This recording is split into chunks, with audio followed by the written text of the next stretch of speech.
오늘은 실록을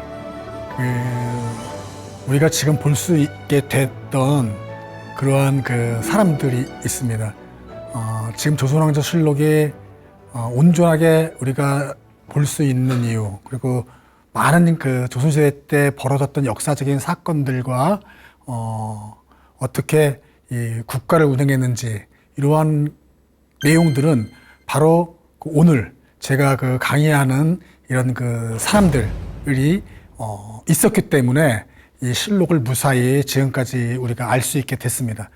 이 실록을 당시에 어떤 관청 또는 조정에 의해서 지금 이렇게 무사히 남아 있었던 게 아니라 선비들, 그리고 또 이름을 남기지 않은 많은 백성들이 이 실록을 산으로 옮겨서 숨겨놨기 때문에 우리가 지금 이 조선왕조 실록을 볼 수 있게 됐던 겁니다. 중국 같은 경우는 아주 기원전 진나라 때인가요? 우리가 너무나 잘 알고 있는 분송의 경우도 있죠. 진시 황제가 어떤 자기에게 도전이 될 만한 책들, 그리고 학자들이 쓴 내용들, 그리고 선비마저 이렇게 구덩이를 파가지고 모두 책들을 태우고 선비들도 구덩이에 묻어서 죽었다. 이러한 끔찍한 일들도 우리가 알고 있고요. 또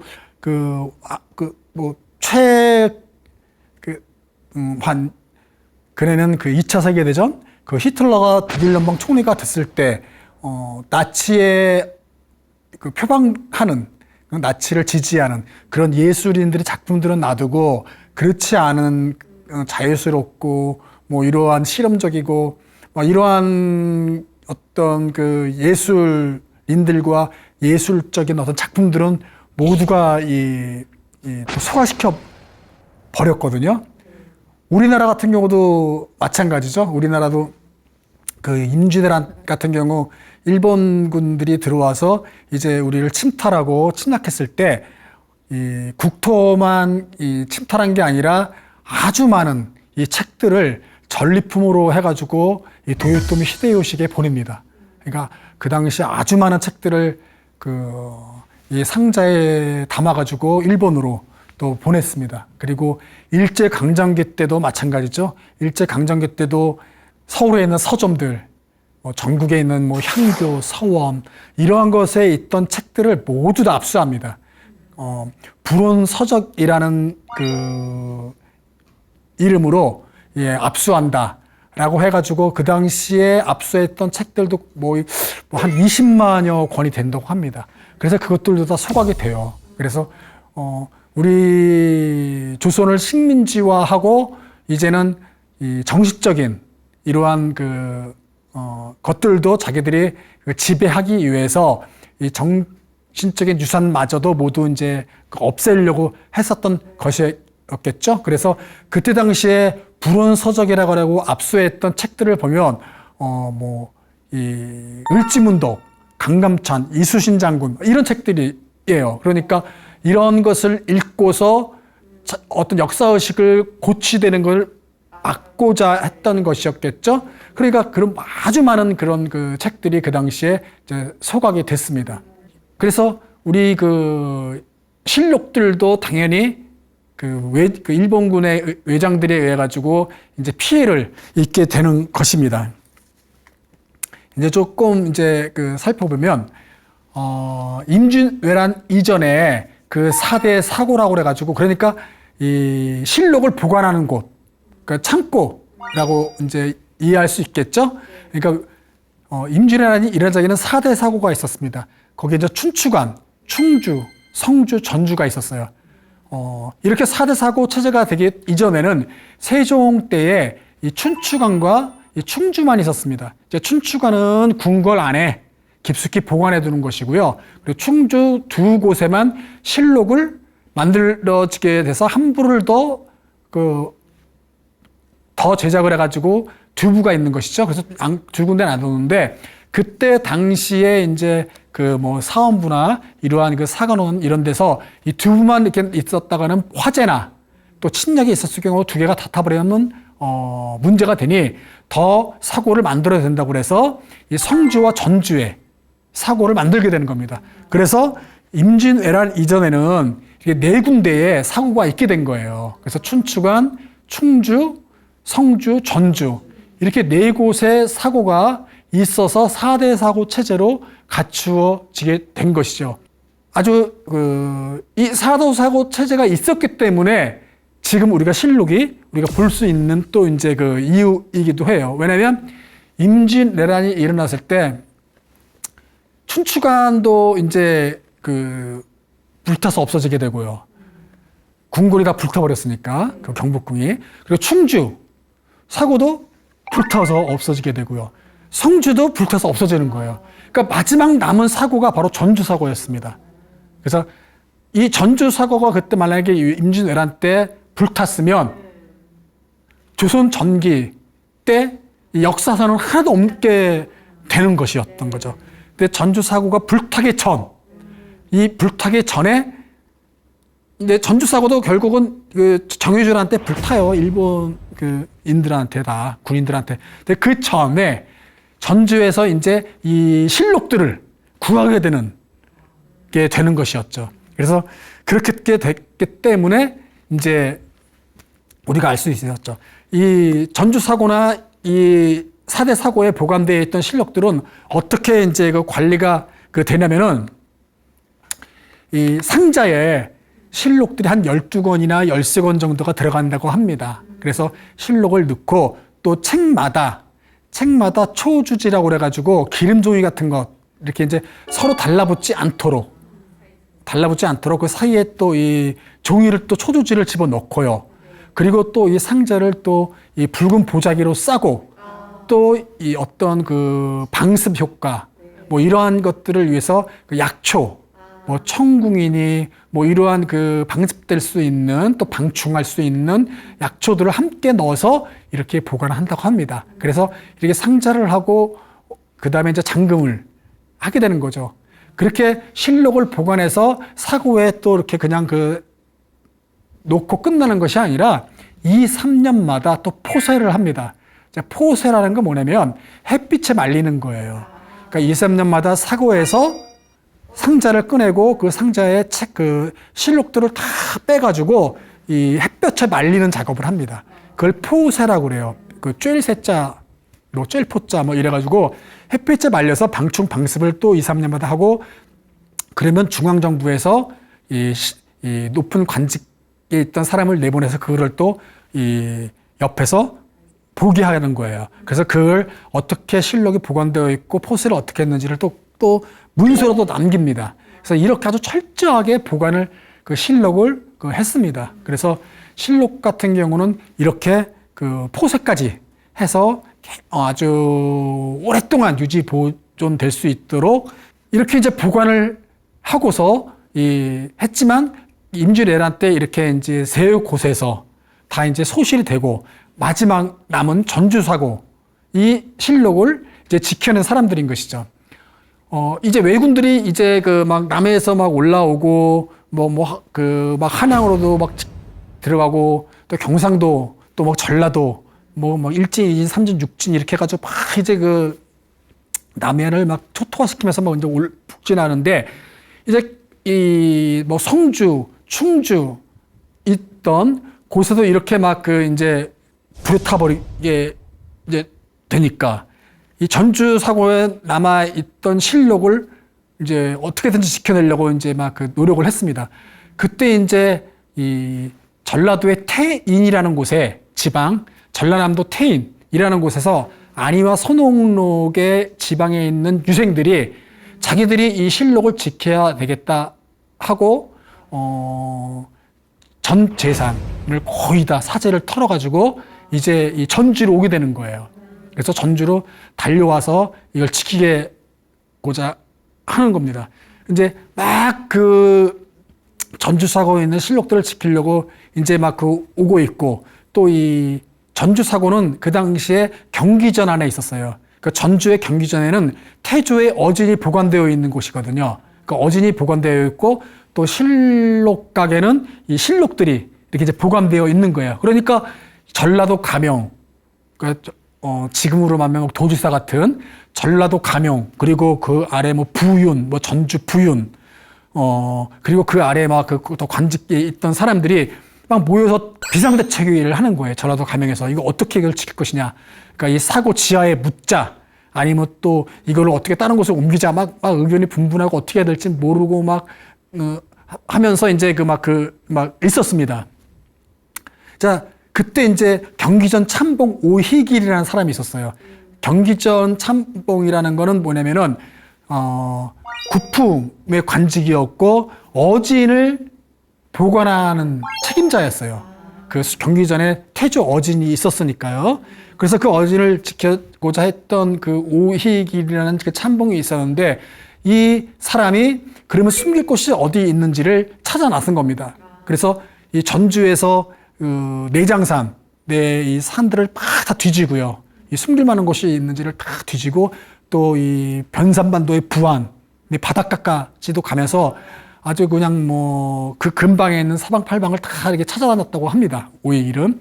그래서 이렇게 찾아가지고 이제 그 전라도 가명에서 이제 결과를 또 막 이제 보고를 했었나 봐요. 그래서 이 부안 같은 경우는 바닷가에서 배에 실어가지고 옮기기에는 좋다. 그런데 내장산에 이 용굴암이라고 용굴암자가 있는데 거기에는 상당히 사람들이 올라가기가 너무너무 어렵다.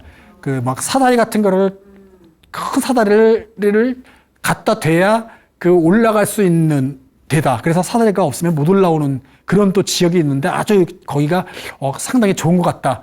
막 또 오희길은 그렇게 막 얘기를 하니까 또 다른 사람들이 이제 사실 정말로 거기가 안전하게 보존할 만한 곳인지를 또 이제 가서 또 이제 그 사전 답사를 또 떠납니다. 그래서 막 이렇게 뒤지고 자꾸 막 그런 과정들 속에서 가장 적임지로 바로 내장산에 있는 은저암, 또 은봉암이라고 하는데요. 그 은봉암에 이제 숨기기로 합니다.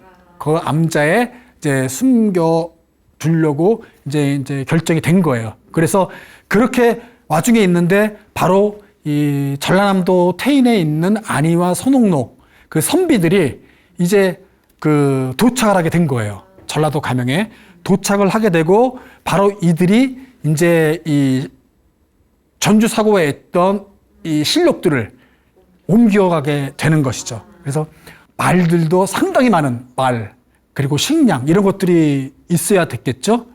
왜냐하면 그 상자가 총 한 70상자 정도 됐대요. 그러니까 실록이 한 40 몇 상자가 되고, 그리고 고류사 저료, 뭐 이런 책들도 있는 거예요.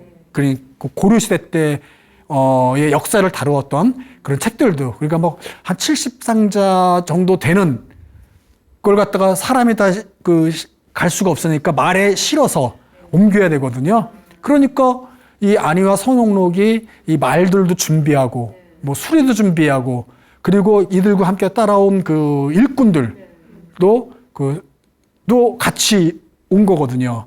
그러니까 이들에 의해서 이 전주에서 내장산에 있는 이 정읍에 있는 은저강까지 옮기는데 한 7일이 걸렸다고 합니다.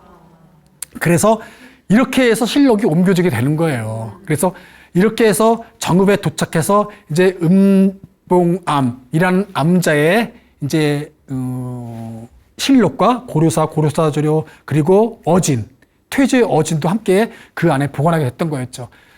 그러다가 더 깊숙한 곳에 보존하고자 이제 다른 그 실록과 어진들을 용구람이라는 암자에 다시 또 더 깊숙한 곳에 옮기게 되는 거고요. 또 거기에 있다가도 또 이제 더 깊숙한 곳에 옮겨지는 겁니다. 그래서 비례암이라는 또 암자에 또 옮겨지게 되는 거예요. 그런데 현재 이렇게 은저암, 뭐 그 은봉암, 비례암 이러한 곳은 어딘지 아직까지 그 자취가 밝혀지지는 않았어요. 지금은. 근데 용굴암은 어디인지를 밝혀졌습니다. 그래서 지금도 이 용굴암이라는 곳은 안내판이 이렇게 크게 세워져 가지고 있습니다.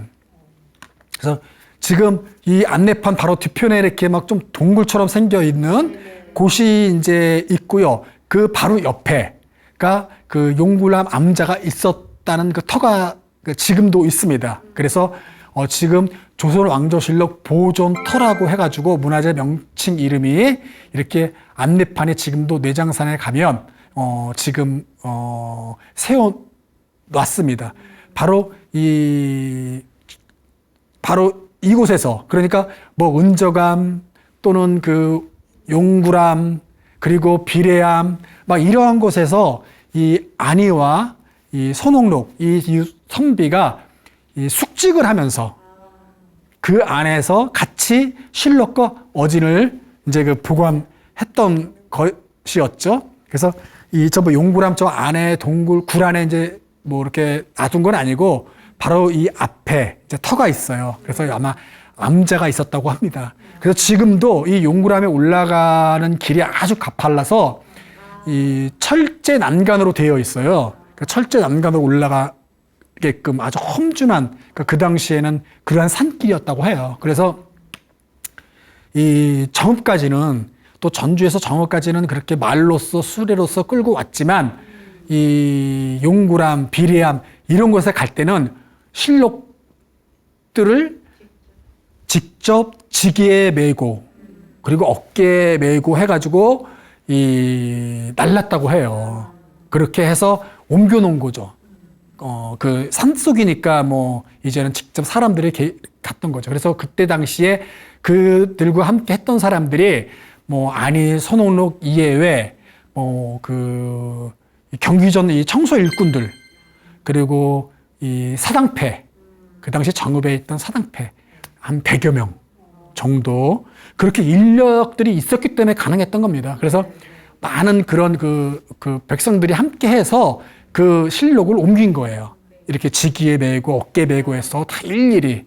그래서 이 상자 약 70여 상자를 직접 이렇게 이제 옮겨놓고 막 계속해서 이동하면서 더 깊숙한 곳에 옮겨놓고 했던 것입니다.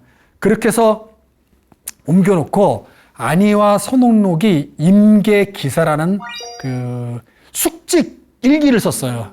그러니까 그들이 그 숙직 일지를 썼는데 그 숙직 일지를 보면 그 임계기사가 지금도 지금 남아 있거든요. 그래서 안희와 선옥록이 지금 이제 한 페이지인데 그 안희가 독직했을 때 며칠 독직하고 뭐 또 선옥록이 며칠자에 독직을 했는지 그러니까 이렇게 보시면 안희가 지키다가 마지막 그 30일에 이제 선옥록이 이제 돌아가고 뭐 이런 이제 써 있죠. 그다음 달 초 1일에 선옥록이 다시 지키고 그래서 쭉 또 이렇게 이제 그들이 아주 그 숙지가 날짜들까지 있고요. 또 같이 함께 또 숙지가기도 했고요.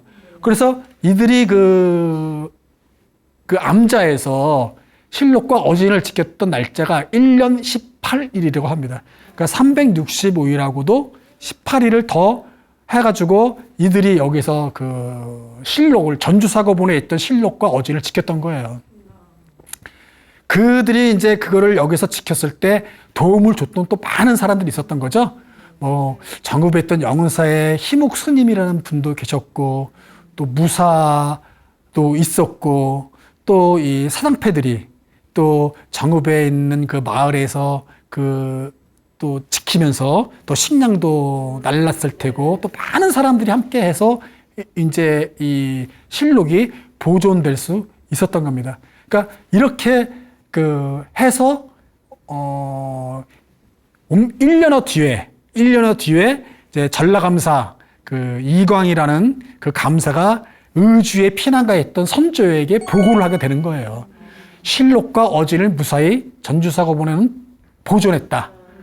라고 하니까 이제 선조가 다시 신하들을 내려보내가지고 이제 이 뭐 정읍으로 다시 옮기게 하고 막 이제 이렇게 이제 이루어지게 되는 것이었죠. 바로 이 선옥과 아내가 있었기 때문에 그리고 이 뭐라 그럴까요? 이 자기 가족을 임진왜란이잖아요. 왜군들이 와가지고 막 몰살시키고 막 그 와중에 자기 가족들을 돌보지 않고 자기 사제를 털어서 말과 식량을 준비해서 전주로 와서 다시 또 전국에 있는 내장산, 그 산속 깊은 곳이라는 뜻을 갖고 있는 내장산 암자에 모셔서 자기들이 또 1년 18일 동안 이 숙직을 했던 겁니다. 그래서 이 실록 이 한 번이 남아 있었기 때문에 우리가 지금 이 조선 역사 오령이를 이 자세하게 알 수 있었던 것이었죠. 바로 이렇게 이 사람들이 이제 이 숙직을 해서 지키고 이제 임진왜란인 중에 이제 이 의주에 가 있던 선조가 다시 이거를 이제 살펴보라고 그래서 사람을 보내고 해서 정읍으로 이제 다시 이제 내려가서 또 이제 그 보관하게 되는 겁니다. 그런데 임진왜란이 이제 끝나지 않고 계속 이어지게 되는 것이죠. 그래서 이 전주 사거분이 유일하게 남아있던 이 실록이 이제는 이 전국을 떠돌게 됩니다. 계속해서 이제 그 외적들이 이제 그 침략해 오고 어디를 또 갈지 모르고 또 이제 그 나중에 이제 또 명나라의 어떤 군사들도 오고 또 패배를 거듭하면서 막 불태우고 내려가니까 이게 이제 전주사거분이 위험할 수 있겠죠. 그래서 다시 또 그 정읍에 있던 이 전주사거분을 이 아산으로 이제 가져갑니다. 그래서 아산으로 또 가가지고 이제 거기에 있게 되고요. 또 아산에 있다가 다시 또 해주로 갑니다. 또 해주에 또 가 있다가 다시 또 강화도로 오게 됩니다. 그래서 강화도에 또 있다가 다시 또 묘양산에 갑니다. 묘양산에 또 그 보관해 있다가 다시 또 강화도로 마지막 최종지에 임진왜란, 정유재란까지 다 끝나고 났을 때 이제는 강화도로 이제 그 광해군 때는 이제 그쪽으로 이제 옮기게 되는 거예요. 그렇게 해서 다행히 전주사거분과 그 태조의 어진 그 이성계의 용안이 그려져 있는 그림은 무사히 이게 남게 되었던 것이죠. 그렇게 이 전국을 유령하는 동안에도 이 그 동안에 중에 이 안이는 이제 생을 마감하게 돼요. 그러니까 그 묘양산에 갔다가 다시 강화도로 옮겼나요? 그땐가 그 아니면 아산에 옮겼을 땐가 해서 안이는 이제 사망하게 되고 손옥록과 나머지 이 사람들이 그 함께 이 계속해서 이 전주에서 묘양산에 갔다가 다시 강화도로 올 때까지 계속 함께 거의 한 7, 8년을 함께 그 전쟁 동안 이 실록을 보관하면서 움직였다고 합니다. 이때 안이 나이가 그 64세였어요. 그 64세 때 저 실록들을 짊어지고 산속에 있었던 거예요. 64세 때. 그리고 손옥록은 54세였다고 합니다. 그러니까 64세, 54세신 분이 그 암자에서 1년 18일 동안 숙직을 하면서 실록을 보관하고 또 전국을 실록과 함께 유랑하면서 안이는 그 사망하고 손옥록은 끝까지 이렇게 실록을 지켜냈던 그 선비들이었던 거죠. 그러니까 관직도 없던 거였죠. 안이 같은 경우는 그 또 의병, 그러니까 의병장이었는데 어떤 전쟁에서 그 무사로서 싸움을 한 게 아니라 나이가 64세였으니까 그 의병들을 위해서 식량을 보급하는 그런 그 의병 그 장이었대요. 그러니까 그런 일도 하고 또 가산을 다 털어가지고 의주에 있는 행제소 선조가 있는 그 행궁에 식량도 보내고 또 의병들이 싸우고 있는 부대에 또 식량을 보내고 정말로 아주 그 뭐라 그럴까요? 조정에서 하지 못했던 일들을 이 선비가 안이라는 분이 아주 엄청난 혁혁한 공을 세우기도 했던 분이기도 합니다. 그래서 이 임진왜란이 끝나고 이 조정에서는 이 선조가 이 안이와 손옥록에게 벼슬을 하사합니다. 그 안이에게는 뭐 종육품에 맞는 관직, 손옥록에도 종육품에 맞는 관직을 이제 하사해서 안이 같은 경우는 이제는 그 추증한 거죠. 그 사명을 그 전에 했으니까. 그래서 그 벼슬을 하사해서 이 두 분에게 그 공을 인정해 주는 거였죠.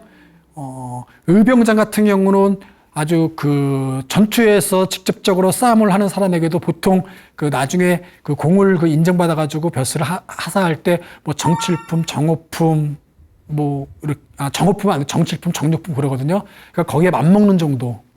이 아주 커다란 그 공을 인정받은 거였죠. 그래서 이 분들에게 하사를 했고, 이 안희와 송농록은 지금도 정읍에 사당이 있습니다. 그래서 이 두 분은 유패가 있어서 지금도 거의 후손들이나 이 정읍시에서 이렇게 그 제사를 지내주고 있습니다. 그래서 아주 정말로 이 사람들, 그리고 또 오희길, 그리고 또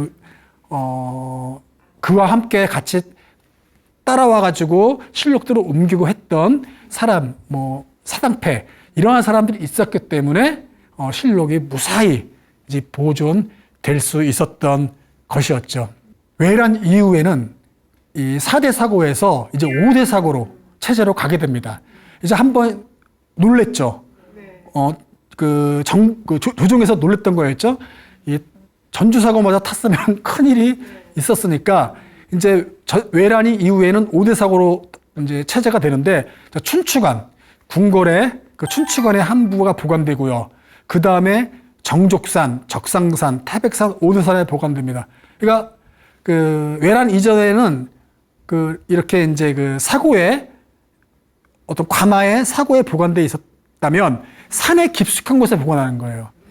그러니까 그 침략했을 때 함부로 그 위까지 올라가가지고 불태우지 못할 이러한 아주 험준한 곳에다 이제 사고를 이제 만들게 되는 것입니다. 그래서 이 5곳에 이제 사고를 짓게 되는 것이죠.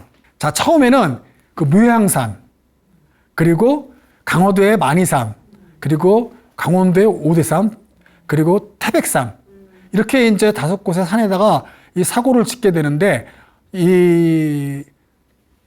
좀 시간이 지난 다음에 북쪽 후금의 세력이 커지고 또 청나라가 세워지니까 이 묘양산의 사고가 이제 좀 침략을 바로 하게 되면 위험해질 수가 있다고 생각해서 묘양산에 있는 사고는 전라북도의 무주의 적상산으로 옮기게 되는 거예요. 그래서 묘양산은 적상산, 전라북도로 내려오게 되는 거고요. 만이사에 있는 사고는 병자호란 때 또 이제 그 상당량 소실되니까 그 옆에 있는 정족산으로 이제 옮기게 됩니다. 그래서 이 정족산, 오대산, 태백산, 적상산, 춘추관, 이렇게 이제 옮겨지게 되는 겁니다. 그리고 그 5대 사고 체제가 구축이 되는 거예요. 그래서 이 외란 후에는 이렇게 이제 만들어지는 거고요. 그래서 태백산 사고 같은 경우는 이제 이렇게 일제강점기 때 조선 고족도보라는 책자에 나와 있는 사진입니다. 그래서 태백산 사고는 저렇게 이제 외관을 갖추고 있는 게 자료가 이제 현재 남아 있어서 저런 체제로 있는 사진을 우리가 보고 알 수가 있습니다. 그리고 이런 선원부각이라고 그래가지고 저렇게 이제 또 이렇게 아마 선원이라고 할 때는 이 어진 같은 것들이 이제 보관되어 있는 것이죠. 이 후기에도 이 5대 사고가 있었지만 이 5대 사고가 이렇게 이제 또 제대로 이렇게 실록들이 보존돼 있었던 것은 아니에요. 이 경기전, 그러니까 외란 이전에도 경기전 같은 경우는 이 정유재란 때, 그러니까 임진왜란 두 번째 다시 왜군이 쳐들어왔을 때 불타버리거든요. 정유재란도 이제 싹 이제 불타버립니다. 그러니까 그 전주사고에 있던 실록각도 당연히 불탔겠죠. 정유재란한테 불탔어요. 그러니까 그때까지도 만약에 이 전주사고를 옮기지 않고 있었다면 다 사라졌겠죠. 그러니까 이 경기전에 있던 경기전 건물, 그리고 실록각, 이런 것도 그때 다 없어지고, 이 경기전은 나중에 광해군 때 다시 세워지게 되는 거예요. 그러니까 외란이 끝난 이후에 광해군 때 경기전은 다시 세워지고, 그 실록각 같은 경우는 그때 소실된 이후 계속해서 이제 다른 숙정 때 별전을 만들고 다른 거 했다가 1990년도에 1991년인가요? 그때 실록각을 다시 만든 거예요. 최근에 그 실록각은 그 전주 사고본이 있었던 실록각은요. 그렇게 이제 이제 세워지고 해서 만들어진 겁니다. 그 나중에 이제 지금 우리가 볼 수 있는 건물은 그렇게 이제 되어 있거든요. 그러니까 외란 이후에도 이제 다시 또 이제 이 실록이 순환을 나갑니다.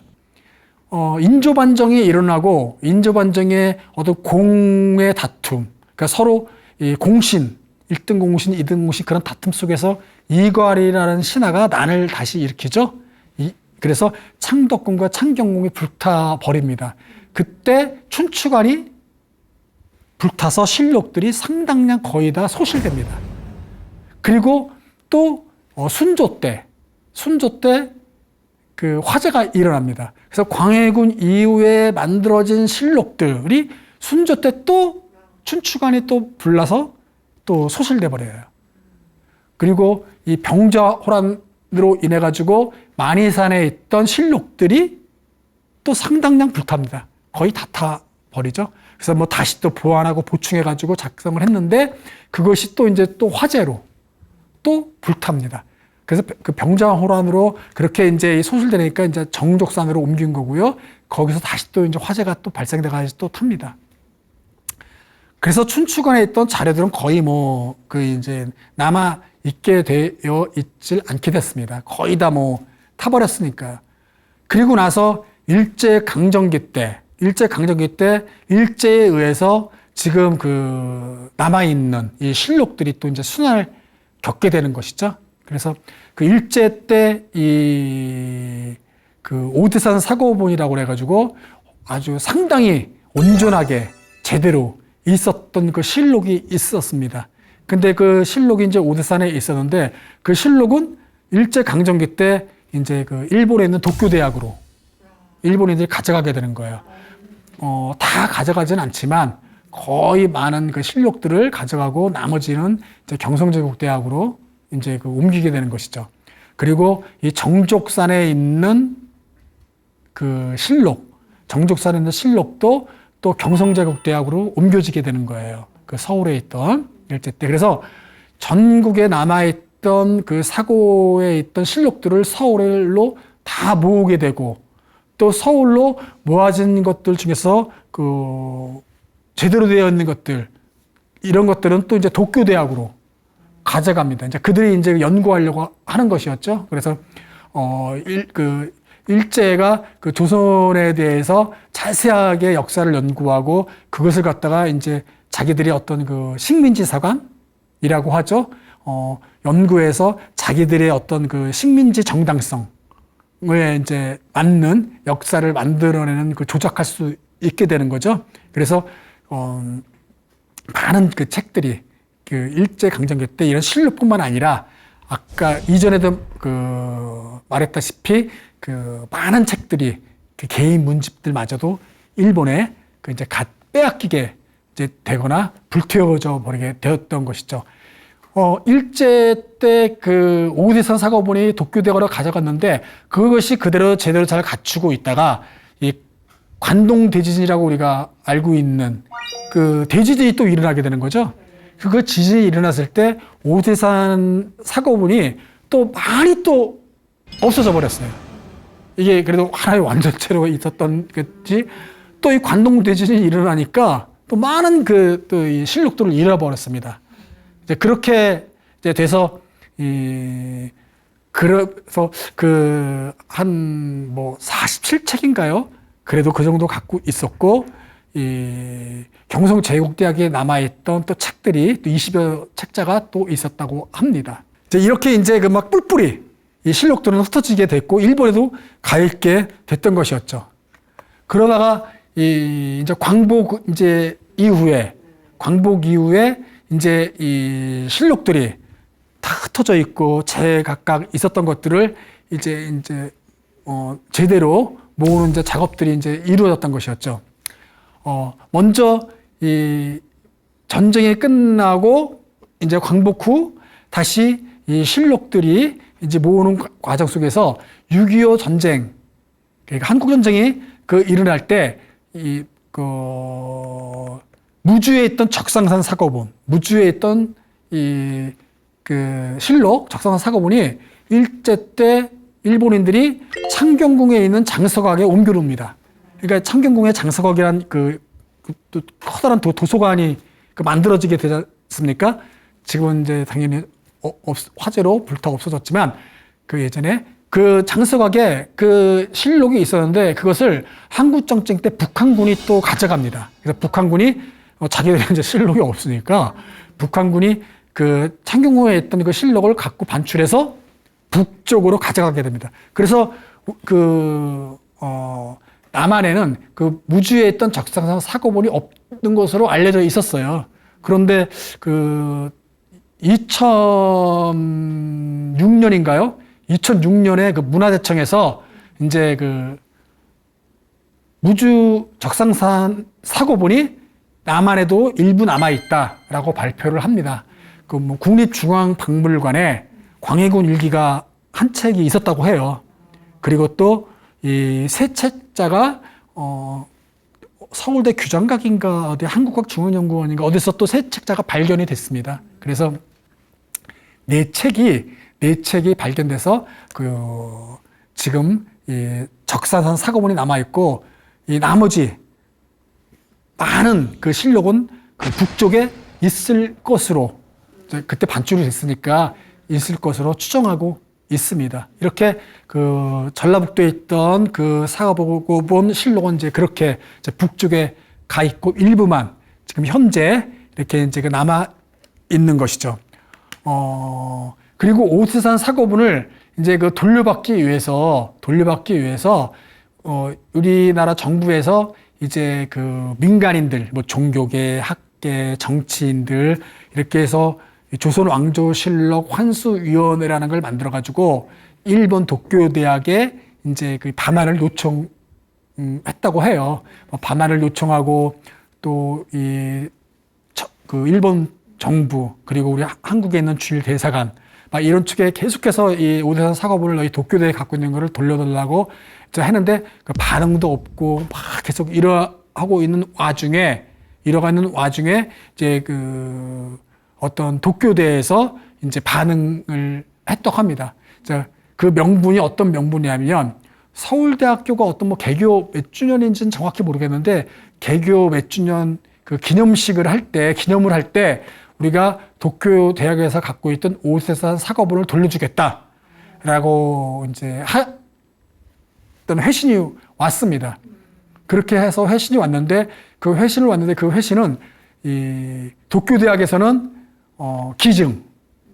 기증하는 거로 해서 이제 그 돌려주는 거고 우리 측에서는 반환하는 용어를 써서 이제 받은 것이죠.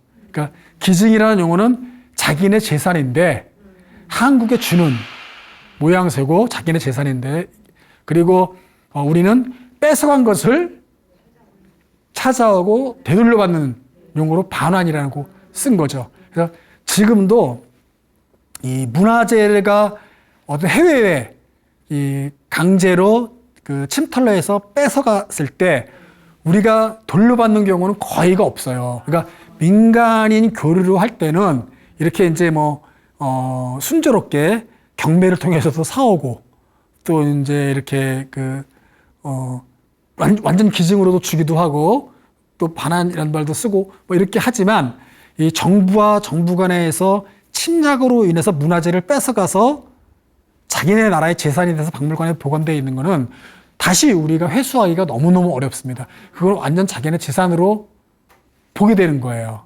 그래서 우리가 의궤 같은 경우 뭐 프랑스나 영국이나 여러 미국 이런 경우에 이렇게 이제 가져갔을 때 우리가 가져올 때는 아주 힘들죠. 그때는 주로 쓰는 용어가 대여라고 그래요. 빌려주는 거예요.